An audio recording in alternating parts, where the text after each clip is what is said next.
Hey, good morning, everybody. It's Hammer. Today is Tuesday, November 12th, 2024. I, of course, am with Originator Success here with your daily mortgage rate update, the only place on the web where you can join me live each and every weekday morning, 9:30 a.m. Eastern Time, except for yesterday, which was a weekday, but it was Veterans Day. And although the stock markets were open, the bond market was closed. So rate sheets shouldn't have been any different, although some of them were. But I wasn't here yesterday. But I did work. I just didn't feel like going live. How about that?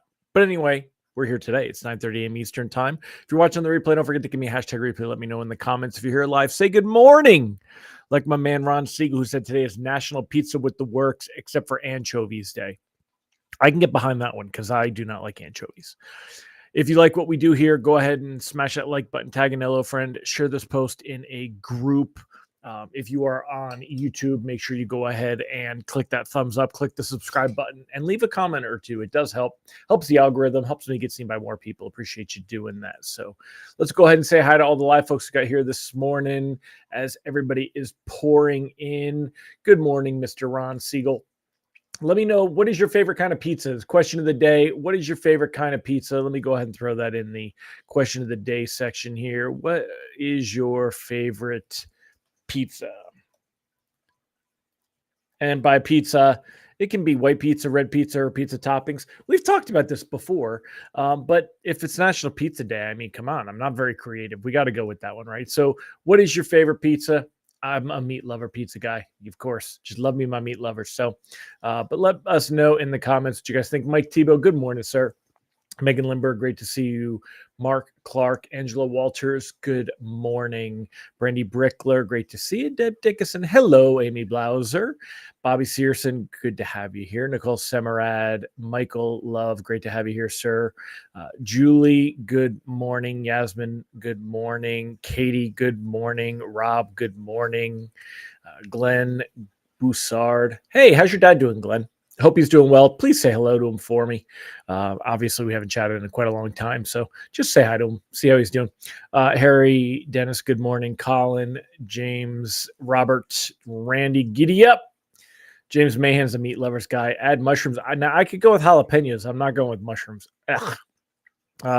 Colin, Jordan, the meat lovers for sure. Yeah, right. I love me some meat lovers. Ham and pineapple, the Hawaiian. Julie, you going with Hawaiian? I like Hawaiian pizza too.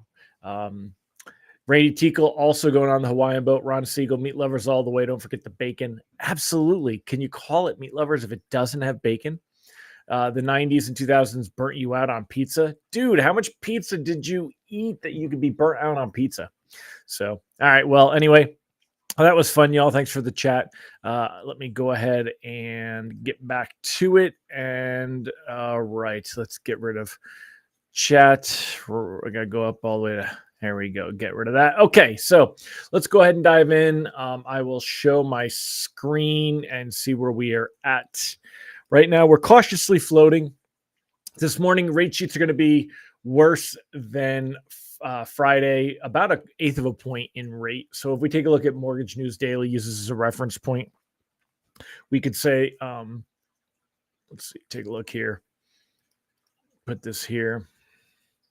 I got a new computer and monitors coming at the end of the week. So we'll see how that works out. There you go. So anyway, we were doing well to end the week last week. We had Mortgage News Daily showing rates back in the high sixes, breaking back below sevens. You'll see them back above 7 today. We'll be about 1/8 of a point rate higher. Basically where we were last Monday, last Tuesday, somewhere in that low 7-ish area. You'd be at 7% paying a little bit, or, with loan level price adjustments, things like that. Mortgage-backed securities lost 36 basis points to start the day. Remember that stock markets were open yesterday. World markets were open yesterday. The U.S. bond market was closed. So we see all of this movement all at once. Let me go ahead and refresh this so I can scroll it sideways. You guys are laughing. Pineapple. I agree with Justin. Pineapple belongs on pizza. I'm guessing Siegel said that chicken and jalapeno, Allison. I'm good with that. I would do that on a white pie, actually. But anyway, 36 basis points. 10-year treasury yield back at 4.38. You could see it pushed up as high as 4.43. came down to 4.31 on Friday, and now it's back up to 4.38. Not really what we want to see, y'all. Definitely, we're hoping to see some things reverse. Instead, we've seen it kind of retrace. You can see that here in the 5-day line chart, where we were. This was on the 6th, which was Wednesday, and then Thursday, and then Friday. So we had that Fed meeting on Thursday. Of course, we had the election on Tuesday, lost ground Wednesday morning. We are still better than post-election, though. Back here we were at about 98.84. Now we're at 99.16. We're 25, 30 basis points better. So that's still good. But we had really come up through the Fed and the Fed meeting. After the Fed meeting, kind of lost a little bit of ground. I'm not ready to give up here, but I do think we could see it come back down and touch the low point here. So we may end up wanting to lock some stuff. Tomorrow we get the CPI inflation data. Now, the inflation data hasn't had much of an effect the last few reports because everybody has been focused on the Fed, and the Fed has been focused on jobs.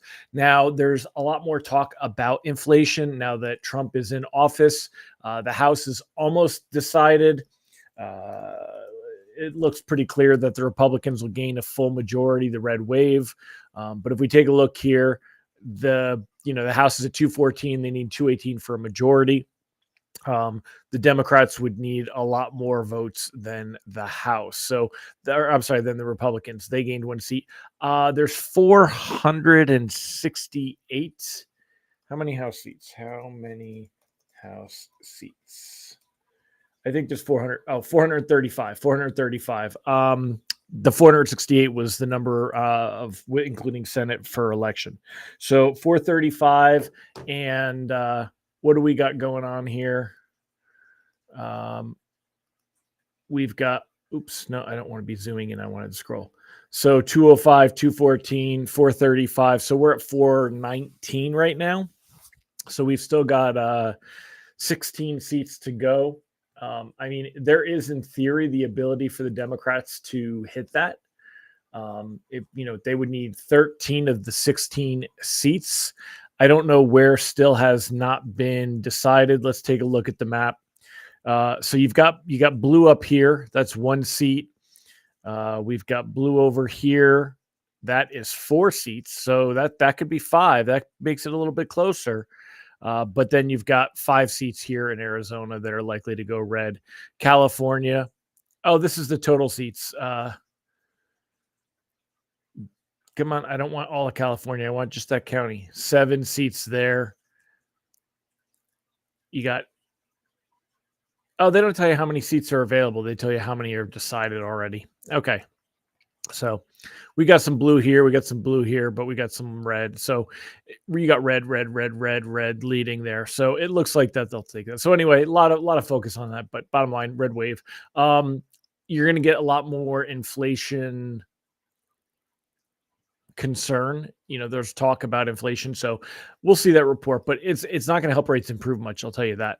Today there's really nothing else on the calendar that we have to worry about today. You've got some Fed speakers. We've got Harker, Barkin, and Kashkari. If you take a look at them, they tend to be on the hawkish side here. You got Barkin, you got Kashkari, Harker, the only one that's more of a neutral, and then very few that are actually in that dovish camp these days. More tend to be hawkish here. So looking at that, they're going to say hawkish things, nothing that's going to help rates improve today. So I wouldn't be looking for rate sheets to improve much. It's possible, but not probable. I think we'll get some recovery, maybe be down 22, 25 basis points on the day. But even if we don't, we may end the day exactly where we're at now. We're right smack in the middle of this range. It's kind of unfortunate because we would have liked to have seen this 200-day moving average give us some technical support. We were at 99.51 on Friday with 99.47 being there, and we would have liked to have seen a bounce. Instead, it opened up and broke way below that. So when you're looking at the technicals, not really much that we're going to love. Not the beginning of the week that we wanted for sure. I was hoping to see more of an improvement, but these are the rates that we're going to have, y'all. These are not, we're not seeing them go down much. Keep that in mind. Keep it in mind. Thank you, Ron. You put 435. I just happened to read it now. So keep that in mind. We're not likely to see much of a big drop in here. So you're going to see rates that look very much like everything that we saw come in here through October, the end of October. You're going to see the low sevens. High sixes, low sevens. It's where we're going to be for the next couple of months. They're not going to get much better than that. Hopefully, they don't get much worse. We would have to see expectations of Fed rate cuts disappear for them to get worse. Right now, there's still an expectation. Remember, this has been about 70%. Actually, no, this is the December one. It was the November meeting was 70%. So we've actually seen an increase in expectation for a Fed rate cut at the December meeting. This was a coin flip at one point. If we use the compare feature, we can kind of take a look here. A month ago, it was a really high expectation. Actually, no, it's losing ground. So I was wrong about that. I'm misremembering. So, losing a bit of ground there. Same thing as we get into January, 4.25. Right now we are at 4.5 for the Fed funds rate.